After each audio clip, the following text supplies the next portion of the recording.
Welcome back to the deep dive. We're going deep on cybersecurity this time, and, well, let's just say it's a bit of a mess out there. Yeah, no kidding. We've got a whole pile of reports here. Data breaches, vulnerabilities, even some pretty scary new attack methods. That's a lot. It is, but don't worry, we'll break it all down. By the end of this deep dive, you'll know exactly what to watch out for. Sound good? Sounds good to me. Okay, let's dive right in. Let's do it. So, first up, the Internet Archive. They got hit with another attack, this time through, get this, exposed authentication tokens. It's kind of unbelievable. This is their first time being targeted either, is it? Not even close. The Internet Archive is, sadly, kind of a favorite target, you could say. They've seen it all.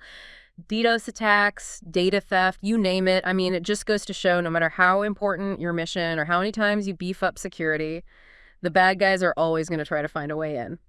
And speaking of sensitive information being compromised, Omni Family Health, a healthcare provider, they a major breach. Oh, no.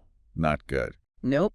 We're talking medical records, social security numbers, all that really sensitive stuff. That's rough. And it just highlights how important cybersecurity is for healthcare providers. It's not just about protecting data. It's about protecting people's lives. Absolutely. And it's not just smaller organizations either.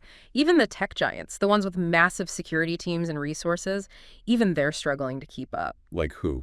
Give me an example. Well, Microsoft, for one, they recently lost some really critical cloud security logs. Seriously.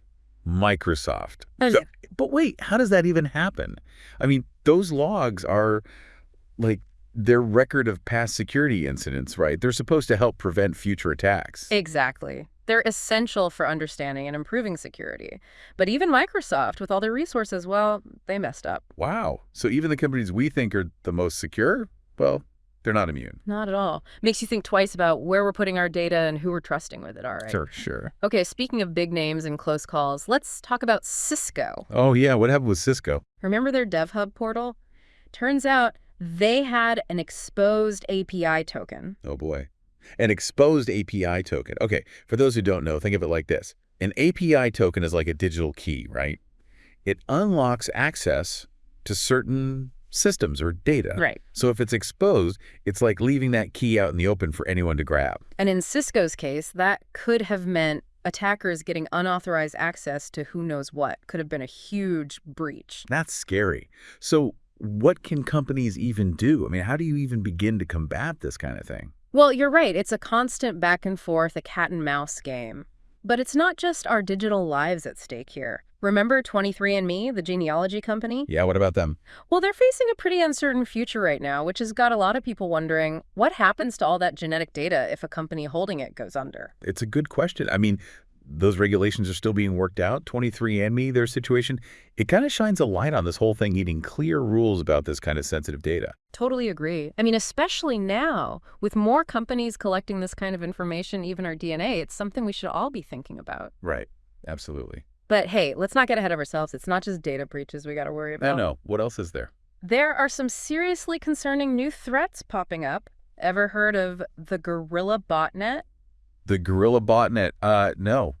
Not ringing a bell. It's nasty stuff. It's built on the code of the Mirai botnet, which, if you remember, caused some serious chaos a while back. Oh, yeah, Mirai. Wasn't that the one that took down a bunch of websites? Yep, that's the one.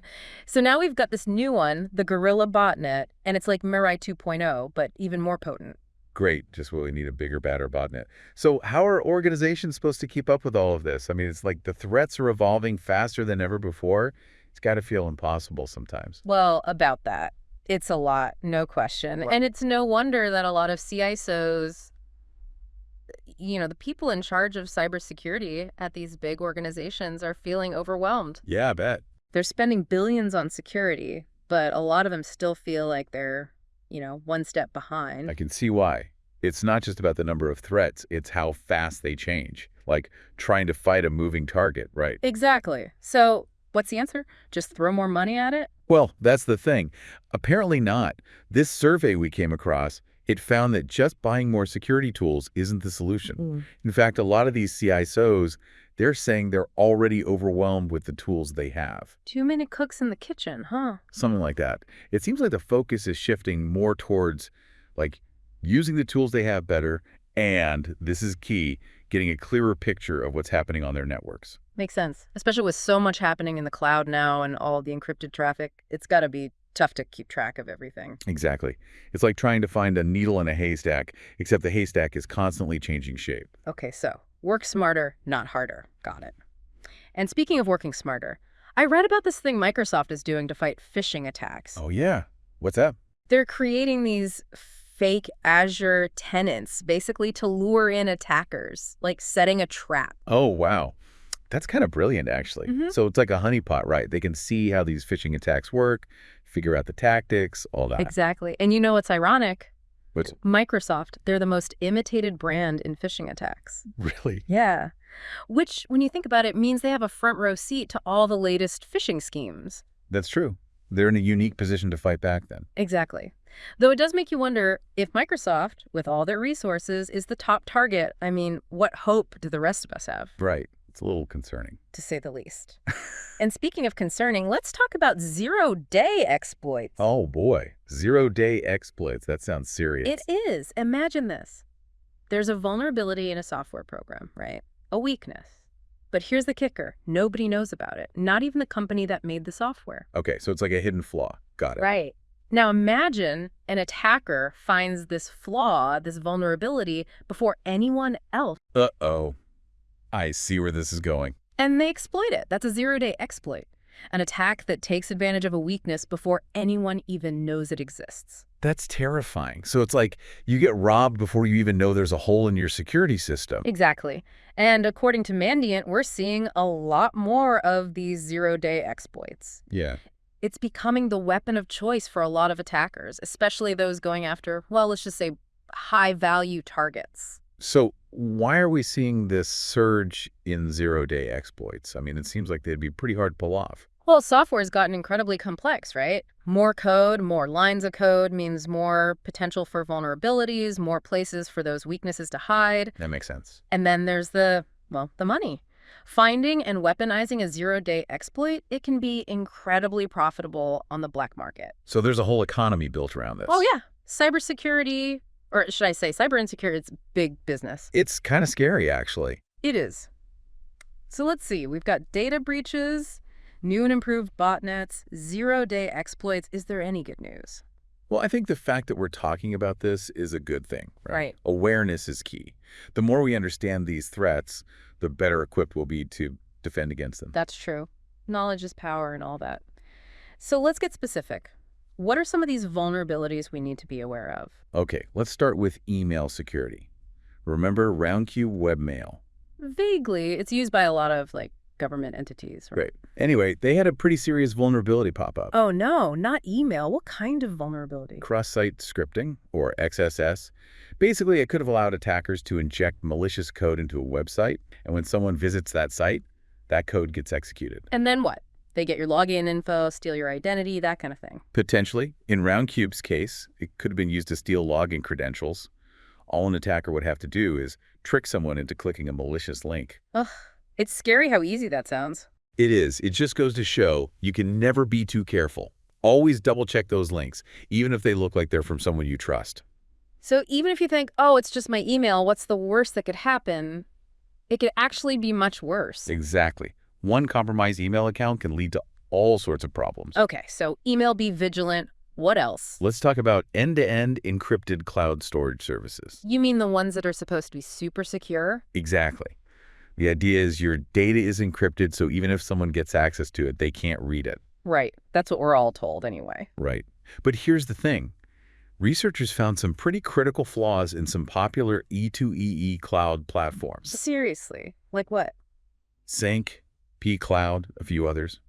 These vulnerabilities, they could allow attackers to mess with files, inject bad data, even manipulate encryption keys. So much for our data being safe in the cloud. It's a good reminder that no system is perfect. But the good news is, these vulnerabilities I mentioned, they've been patched. That's something, at least. It is, and it shows how important those software updates are. Right. Keep everything updated. Got it. Anything else? Be mindful of where you store your data. Understand the security measures in place. And don't just assume a service is secure because it says it is. Do your research. Solid advice. Oh, and before I forget, what about that Mako Safari vulnerability, the one called, what was it, HM Surf? Ah, yes. HM Surf. That was a nasty one. Basically, it exploited a vulnerability in how Safari handled web content. An attacker could potentially get access to your camera, your microphone, even your browsing history. Okay, now that's just creepy. Anything else trying to spy on us these days? Yeah. So, to recap, it sounds like we've got data breaches everywhere, these crazy botnets, zero-day exploits. It's a lot. But you said something earlier, something about awareness being key. So let's talk about that. What can people actually do to protect themselves? Well, yeah, being aware is huge. But I'd also say you got to have a healthy dose of, like, skepticism. Don't just click any old link or open every attachment, especially these days. Yeah, no, I hear that. Even if it looks like it's from someone you know, double check.